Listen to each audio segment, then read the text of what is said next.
Hi, everybody. Jim Brooks here. Well, recently I caught up with a great friend of mine, George Stark, who has this new book out. It's called Tee to Green, A Golfer's Odyssey Through America's 50 States.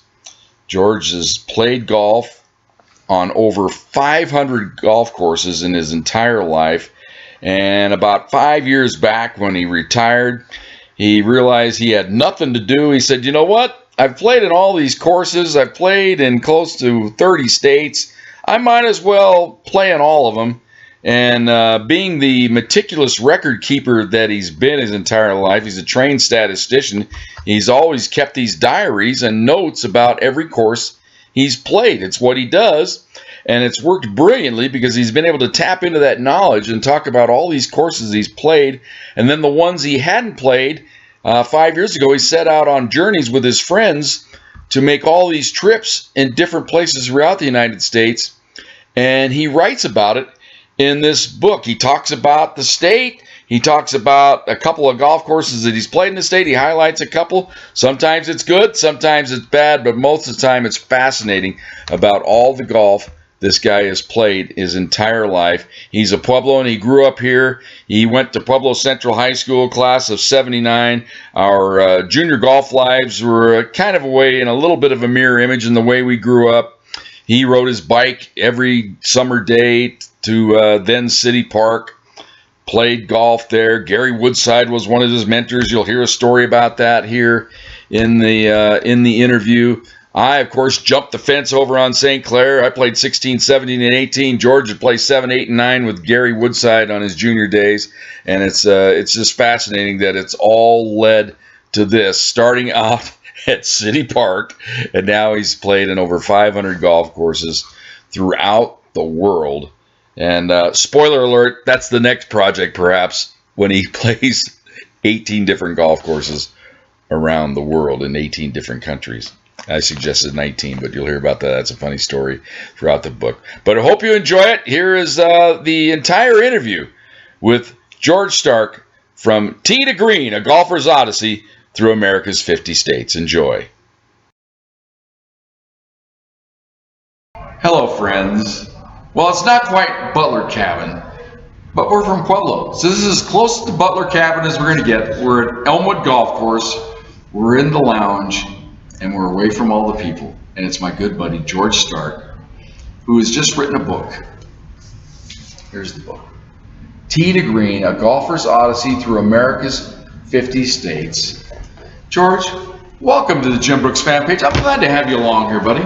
Thank you, Jim. I really appreciate you having me on your show. Now, I had this idea when this book came out a few months back. I said, you know what, George, we got to get you on the Jim Brooks fan page. We'll talk about this book. And it just never has come about, but it just so happens to be here this week, here in Pueblo, and you said, "Hey, how about that interview?" And I said, "You know, I did go to that interview."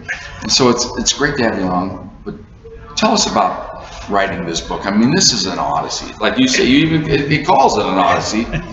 50 states throughout the United States. How many odd golf courses have you played in the country? Oh, in the U.S., about 530. And 12 other countries besides that. But this book came about because I was really bored after I was retired, and I said I need to do something. And so I said, let's go play golf in all the states. And so for the last 3.5 years, we've been, me and my dog, hopping in the car and driving and playing golf. Yeah, there had to be an idea or a tipping point where you decided, you know what, this could be, you know, when I realized it. Did you stop? Was it 20 states, 25, 30? Where was it at the point where you said, you know what, I can do all 50? Well, so in reality what happened was my wife passed away in 2019, and she was not a golfer. Right. So I did not play very often on vacation. But in 2020, I retired and said, God, I don't have anything to do. So I said, look, I've played in about 30 states. Let's go do the rest of it. And so I went off to play in all 50. So this had to be about 2019, 2020? Well, June of 2020 is when I really started on the quest. And in the 3 years since then, I played in all 50 states. I had some buddies who were willing to travel whenever. And so we would either fly to someplace and drive. So my buddies Peter and Blake, we flew into Hartford, Connecticut, and played Connecticut, Maine, New Hampshire, Vermont, and Rhode Island, and came home. And my buddy Kevin and I, during 2020, the COVID year, we signed up to play in this thing called the Sand Valley Cup, which is in Wisconsin. And we were supposed to fly into Chicago, but it was COVID, so you had to quarantine in Chicago. And that wasn't going to work. So he and I hopped in the car and we drove from Austin, Texas. We stopped in Kansas City and played in Kansas City. Then we went up to...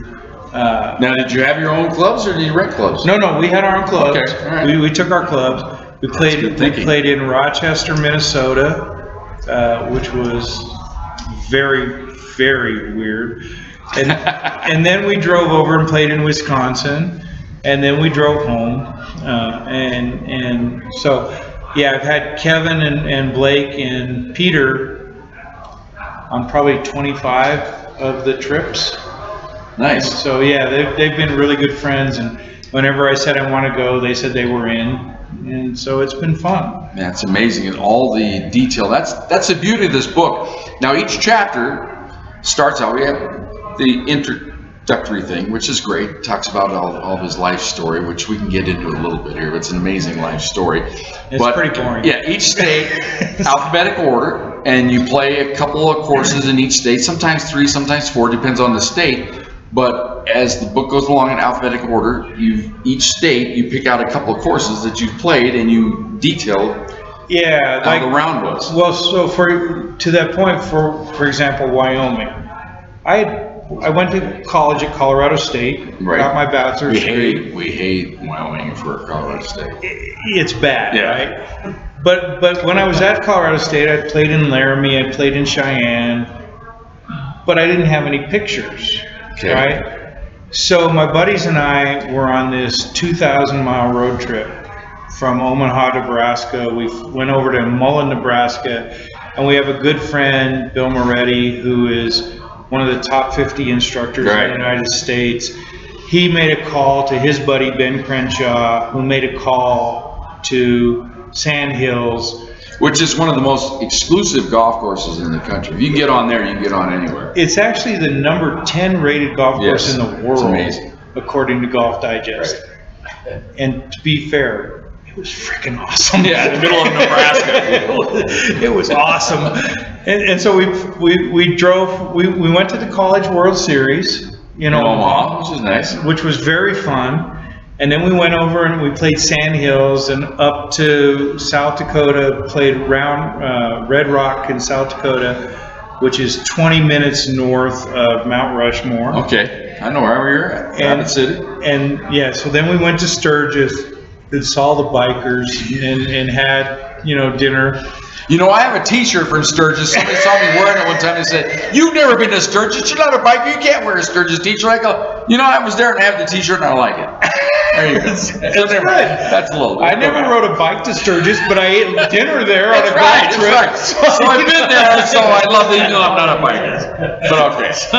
But I digress, as you were. So we went from there, from South Dakota to North Dakota, which is where I got this hat. Yeah. This is the Bully Pulpit course in Menora, North Dakota. Okay. Which in fact is one of the most difficult golf courses I have ever played anywhere. That's the beauty of George's book. He talks about all these courses that you've never heard of that are just amazing. And he has pictures of them and descriptions. It's beautiful. Lots of pictures, so if you don't like to read, lots of pictures. If you go, I just read 10 pages. Well, 6 of them are pictures. That's exactly right. That's exactly. And so then we went to Billings, Montana, where a buddy had a friend who was a member who got us on Yellowstone Golf Club. which was really an awesome golf course. And then the guy from Yellowstone told us, no, you guys got to drive down to Sheridan and play this course called the Powderhorn in Sheridan, Wyoming. Yeah. And we were drinking pretty late one night in Billings, and we were going to go to Yellowstone the next day, but Yellowstone was closed because of flooding. Right, I remember that. And so we said, do you guys want to go to this course in Wyoming, or do you just want to hang out in Billings tomorrow? And you took a look around the room and you said, let's go play some golf. Let's go play some golf, exactly. And so I hop online and I found a course called Powderhorn. Yeah. And so I got us a tee time. I said, okay guys, we have a tee time, 1 o'clock tomorrow at Powderhorn, $35 a man. Man, that's amazing. Right? And they said, awesome. So we get up, we drive down to Sheridan, Wyoming, which was 120 miles from Billings, Montana. Right. But at 80 miles an hour, which we were probably driving 90, it didn't take us very long to get there. And we're driving through this neighborhood, and my buddy Peter says, George, this doesn't look like a $35 golf course. I said, I know, it looks freaking awesome, doesn't it? Yeah. I mean, there's these 12,000, 14,000 square foot houses that are just huge and just beautiful. And you could see between these houses this golf course that was immaculate. And so we go into the pro shop, and my buddy Blake says, we're the start group and we have a 120 tee time. And the pro looks... Sell it, as Jack Everard, my old man says. You gotta sell it. The pro looks at Blake and says, sir, we're a private club and you can't play here without a member. And Blake turns around and says, George, didn't you get us a tee time? I said, yeah. And I gave the guy my phone, and he's looking at my confirmation, and all of a sudden he just turns white, right? And he doesn't know what he's going to say to us. And I say, so did I do the wrong day, wrong time? He said, sir, you did the wrong time zone. This course is in Chicago. That's amazing. Only this kind of quality you get on this interview. So he says, the head pro then comes out from his office and he's laughing his ass off, right? He's happy. He says, are any of you guys members of private clubs? And, yeah, we're members of private club in Texas. And he asked us He asked us who our head pro was, and we tell him, and he says, oh, I know him. Oh, that's amazing. And he says, I let you on for the guest fee. Wow. And we said, how much is the guest fee? And he said $125. And we said, no problem, we're in. So we went and played. And this was a phenomenal golf course. Right. It was 27 holes, and it was spectacular in Sheridan, Wyoming. So there's a tip for you. If you want to get on a private club, book a public course at a different time zone. 2 time zones away. and show up. Well, once again, that's what this book is littered with. I mean, it has all kinds of these stories. Now, George, what I like about when you start each state off, it's state by state. You talk about, it's like a geography lesson. You give what the state is famous for. Yeah. Like Pennsylvania, the second state in the stuff like that, and it's like, oh, this is, I'm learning something while I'm learning about golf. Yeah. Now, is that the way? I mean, you're a scholarly guy. Now, when you're sitting down to write this book, was that a theme? You thought, well, I got to tell everybody about this state. So because each state has that description. Actually, it was. That was sort of the plan. But my friend Bill Moretti read the early draft, and he told me, George, what you need to do is you need to make sure everybody knows whether it was a private club or a public course, and they need to know how hard it was. And so he recommended that I put a table in the front of every state that said, this is the course I played, this was the yardage we played, not the yardage of the course. Because when you go online and look at a course, it tells you the yardage from the very back of every box, right? Exactly. Well, I'm an old guy. Yeah, we're not going to play it forward. We're like Jack Nicklaus. Play it forward. So George, you play all these courses, and what I like about in the book is each and every, it's like a geography lesson. Each state in alphabetical order starts with a description of the state and what it's famous for. Like, I never knew Idaho had all these gems. Idaho has gems. My buddy, Jim Stark, he lives in Idaho. They have all these gems in Idaho. They're famous for it. But that's what each and every chapter starts with. It's kind of like a little geography lesson, and then you ease into the golf courses. Well, but if you actually go read the Amazon reviews, you'll see that I got one review from a guy who read Kansas and said, "This is a really bad description of Kansas." And you should have done better. It's a better state than this. What was the description? Boring as hell? It was flat. Until you get to maybe Wichita, and then you start a little rolling hills? No. I'm pretty sure the description was, it's flat as hell and really bad weather. Yeah, exactly. The wind's always blowing. Yeah, there's nothing until you get to Wichita and you want to... Kansas City's all right, but yeah, exactly. Kansas. Actually, places on earth. So I played a lot of Jack Nicklaus courses.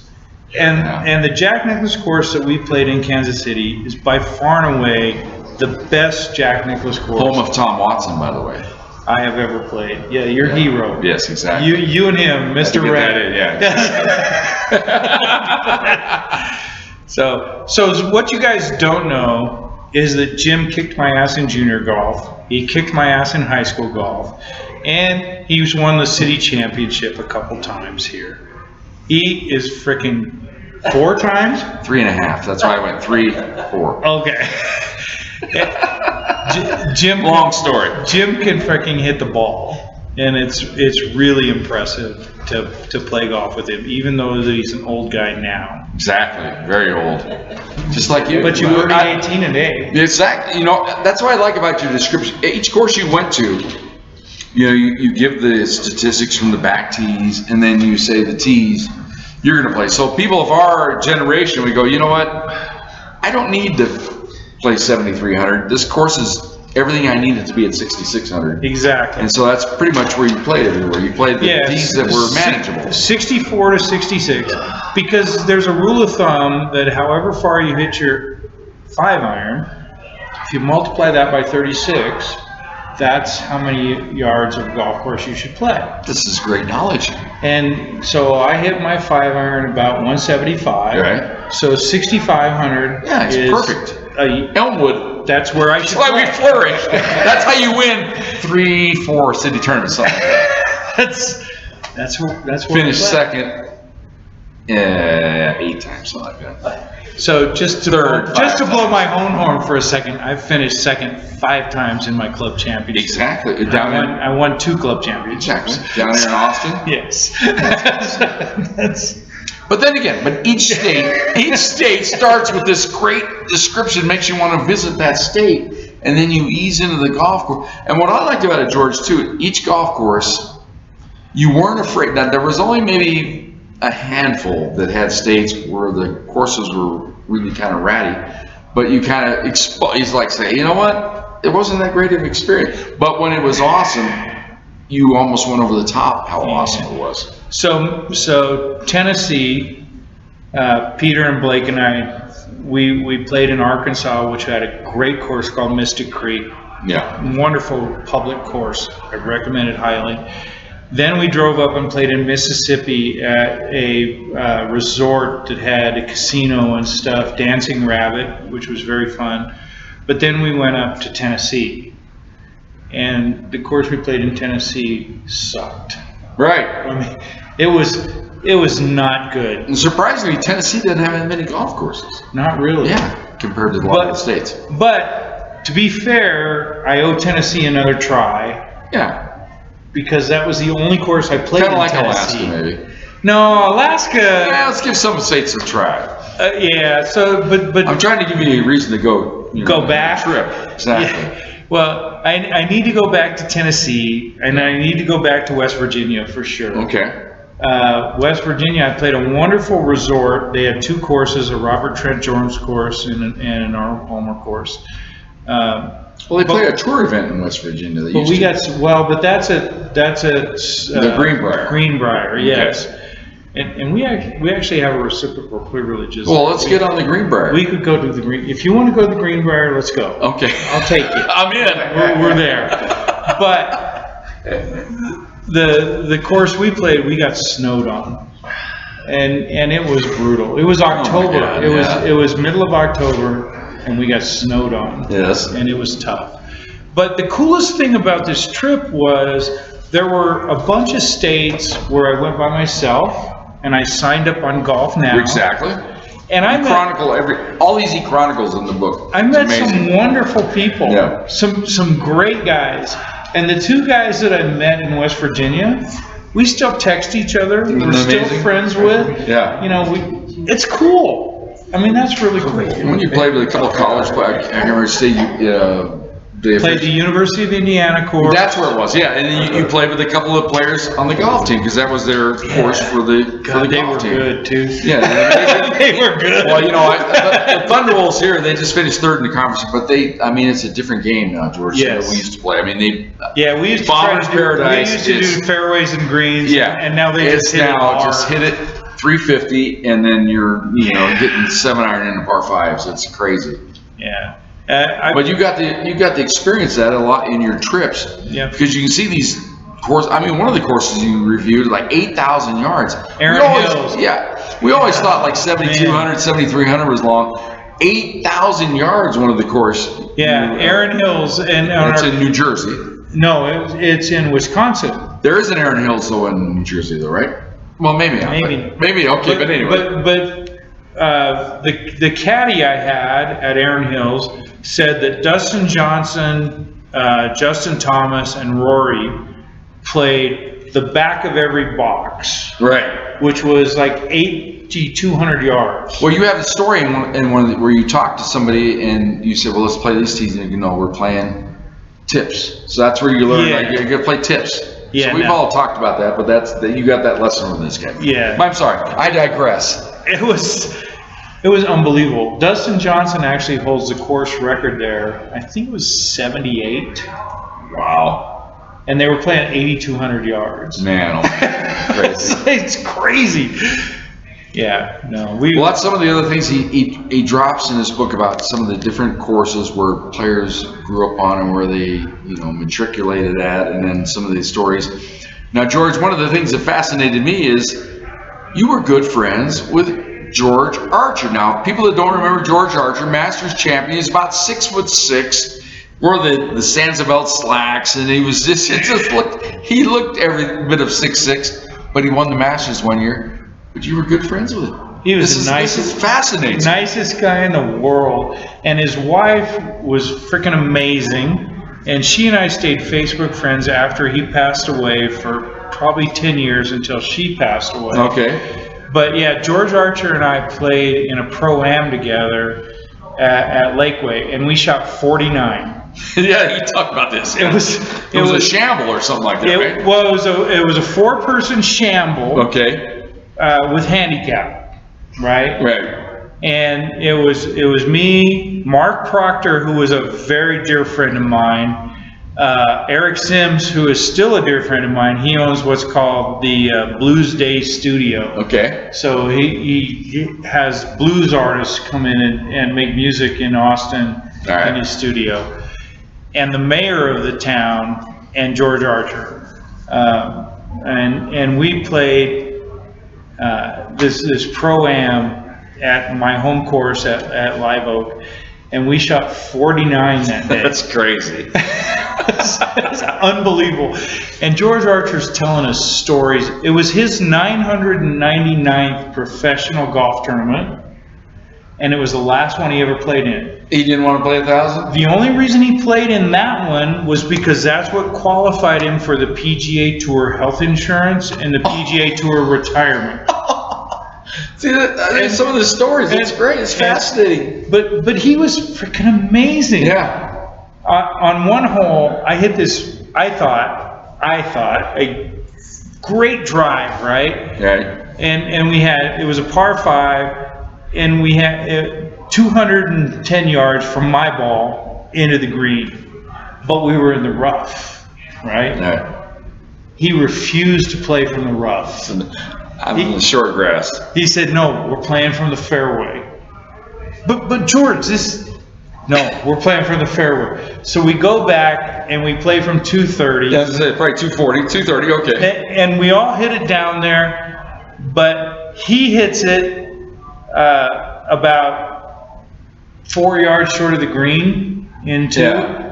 And probably then an old-fashioned 2-iron or something. And then he knocks it in for eagle, right? George Archer.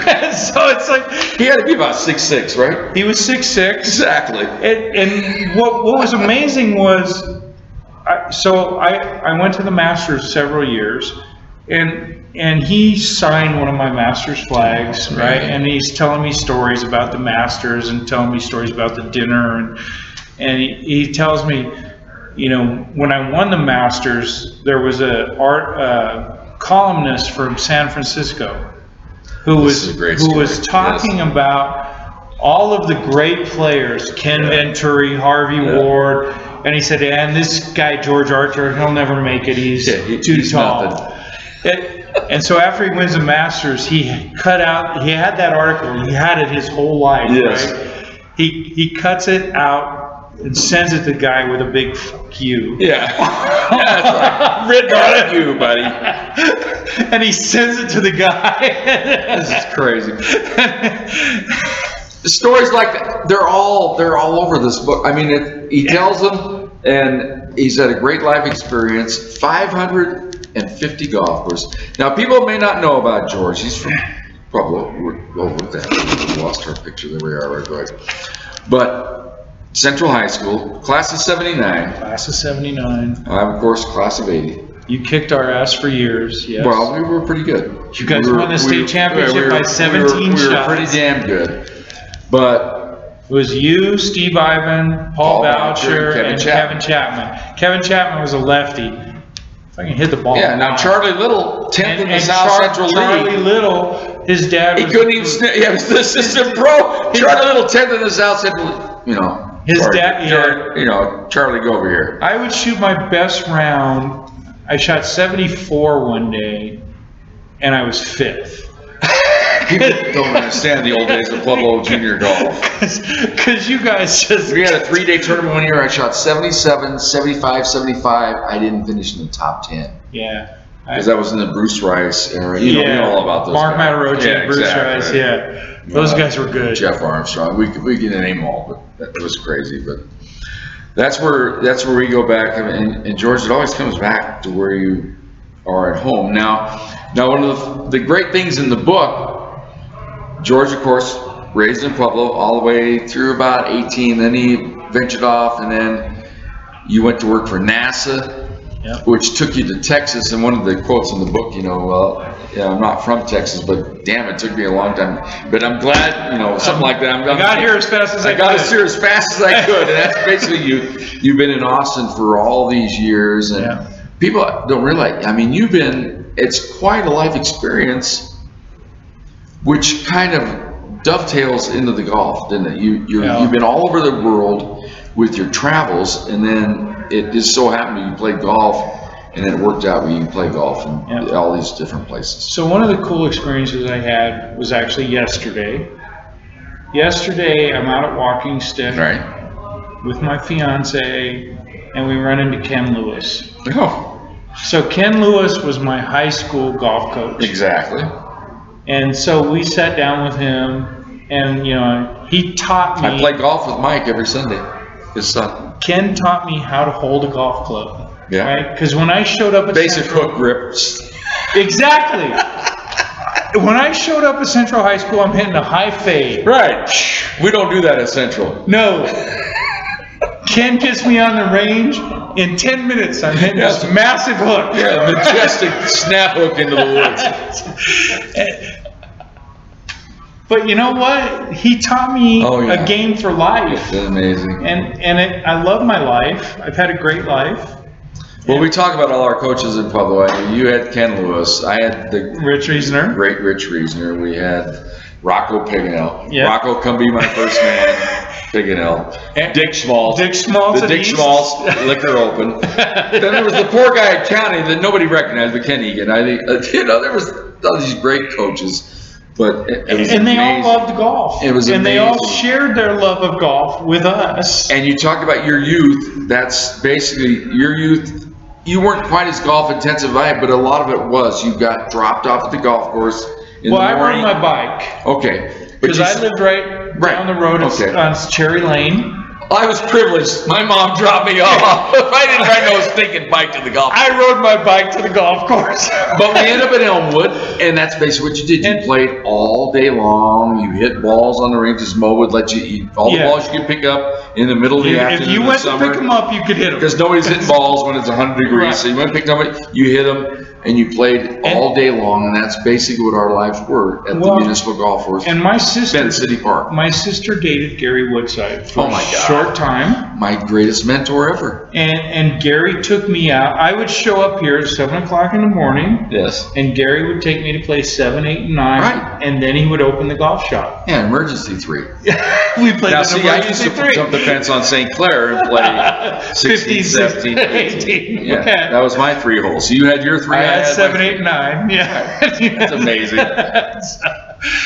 Yeah, it was fun. But that's where you learn to have your love for golf. Absolutely. And then your job, and it all dovetails into what, there's certain things that have happened in your life that have been, some people might not have been able to overcome them. You've overcome them. And I think golf had a lot to do with that. You always had that effort to go out and play golf, which is a singular battle each and every day, every golf course you go every to. freaking shot is Right. a battle for It's me. an amazing deal. But that's the beauty of the game, because, and it's like, it's life. People talk about, well, golf is life.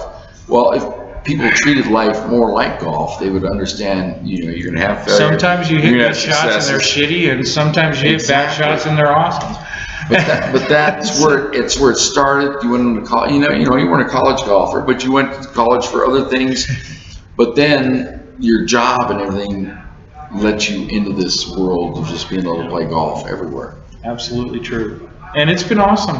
Yeah, and I think it's captured in this book. It didn't start out an Odyssey to play all 50, but it got to a point you said, you know what? I've done this. I need to capture this. Yeah.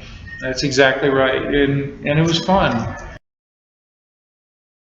Maybe you want to write things down, because in my broadcasting world, I'm going, man, if I'd have been like George, I'd have all these notes from when I was in Gunnison in 2001 when it was 20 below or something like, to capture all these moments. But you had I don't know if it's the foresight, but you're kind of that guy in the world you've always been. You've always been a data collector, record things, and you write things down, and it's turned out to be one of the greatest things. It's not like a gift to yourself. So I was trained as a statistician. Right. I got a bachelor's degree in statistics, master's, PhD in statistics. Right.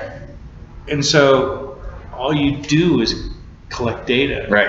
And eventually you look at that data and say, hey, what does this tell me?